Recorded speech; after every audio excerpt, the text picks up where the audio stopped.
Why did you want Joe Shymanski to disappear from the face of the earth? It's a question this sister wishes she didn't have to ask. And Joe was just such a good dude, and everybody loved him. I loved him. An answer that this brother has yet to receive. You know, it's just really a heartbreaking feeling to think that your beloved family member is no longer on the planet. Ted and Mary Shymanski will never understand why their loving brother Joe is dead. An accomplished professional photographer with a childlike quality and kindness to his art. We have a lot of questions that are unanswered. Gunned down, investigators say, in front of his own home by a man he never met. I think there is more to this case than has been presented to our family. A tight-knit family now heartbroken as they demand justice for their brother. We reached out to True Crime News because we would like Joe's story to be heard. He was a great brother, and he was a whole lot of fun. To understand Joe's story, you have to start here. Oh my goodness. Oh, you're doing it right now.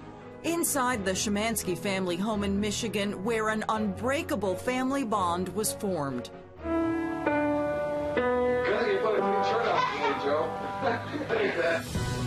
Mary, Joe, and Ted, three inseparable siblings rooting for each other on the sports field and in life. He used to joke that we grew up in sort of like a beaver-cleaver family. We were always together. Even attending the University of Michigan at the same time, before Joe would move to Washington, D.C. to start his career in photography. Everybody liked Joe. He was nice to everybody. He talked to everybody. And I think that was a special quality of Joe, just because he could be friends with anybody. And it's why those who love him struggle to understand. Oh, Joan, you lost it! Why the loving father, uncle, and brother seen here at a recent family birthday party would be so brutally taken away. Joe was such a big part of their lives, and, you know, so it's just so unfair. It started with a phone call from his ex-wife after arriving to Joe's house in Huntingtown, Maryland. She had just told us that Joe was not at home when she went to drop off the kids. So she said that the police were out searching and looking. The recently divorced couple were sharing custody of their children. Ted and Mary say that Joe's biggest priority was his kids, so for him not to be there didn't make any sense. I'm pretty sure I fell to my knees right there because I thought that Joe would never not be there. But as police began investigating, the family started to lose hope.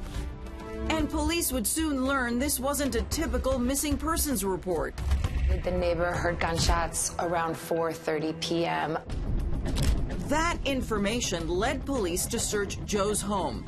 Joe wasn't there, but his cell phone was still in his car. Then a shocking discovery that would change the very fabric of the family forever. There was blood on the driveway. A homicide expert determined that it was probably foul play. Reality would soon set in. It is terrible. He was my brother, and he's gone. He's gone.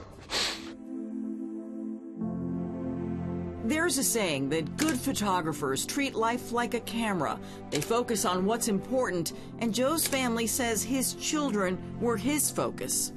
I knew that something must be wrong because Joe would not have missed that. Mary Shymanski was looking for any logical explanation about why her brother wasn't home when his ex-wife came to drop off the kids. Joe told me there had been a poisonous snake in his garage. And I honestly created a story in my head that maybe the poisonous snake had somehow bit him. But when police notice blood in the driveway, they immediately suspect foul play, launching an investigation to find a killer. We are a Midwestern Catholic family that prioritized conflict resolution and love and forgiveness. And to all of the sudden wrap my head around the fact that my brother Joe may have been murdered. During During an interview with Joe's ex-wife, she tells police she had recently dated this man, Brandon Holbrook. She tells detectives she was trying to distance herself from him, but Joe Shymanski had heard his name. Joe had told us that, the kid said Mommy has a boyfriend, and apparently they called him Uncle Brandon. That name changed everything. Detectives searched motor vehicle information, and using new license plate technology and doorbell video, they placed Holbrook's truck at Joe's home shortly after a neighbor reported hearing gunshots. Then, nearly 200 miles away in Reedsville, Pennsylvania, police searched Brandon's home. Court records show they discovered cleaning supplies, plastic gloves, and when they searched the bed of his truck, critical forensic evidence. His body was taken across state lines, and his body was dismembered and almost disposed of completely. Prosecutors say cameras caught Holbrook discarding human remains outside of a store where he bought cleaning supplies. Then in the woods, a few blocks from his home, They found some human remains near Brandon Holbrook's house, which gave them enough evidence to arrest Brandon Holbrook. For somebody that didn't know Joe, as far as I know, never met Joe, how did this happen? Brandon Holbrook was charged with the murder of Joe Shymanski, but his family still can't make sense of it because they believe the two men never met. He's gone. So that's, to me, the hardest thing, because I'm never going to see him again. Why did Brandon Holbrook think that Joe needed to be shot and killed and dismembered and destroyed? I never knew anything about Brandon Holbrook. It's all a mystery. In their search for answers, Mary and Ted say they remember Joe recently reaching out on this text chain to ask them if they would make sure that a recent $1 million insurance policy would go to his children in the event of his death, saying, "You guys are the only two people that I trust with this stuff." To me, there's not a good explanation of why it happened. The family doesn't believe they've heard a reasonable motive, and Brandon Holbrook's trial is set to start early next year. Family and friends gather at candlelight vigils, pushing for more answers and sending a message to investigators. There's so many questions that are unanswered. We're hoping that they just keep moving forward and keep pressing on and get as many answers as they possibly can. Meanwhile, the siblings want to keep shining a light on Joe's life and all he meant to those who love him. One of my favorite images that Joe ever did is with matchsticks, and he burned the end of the match, and then in the ash he wrote the word hope.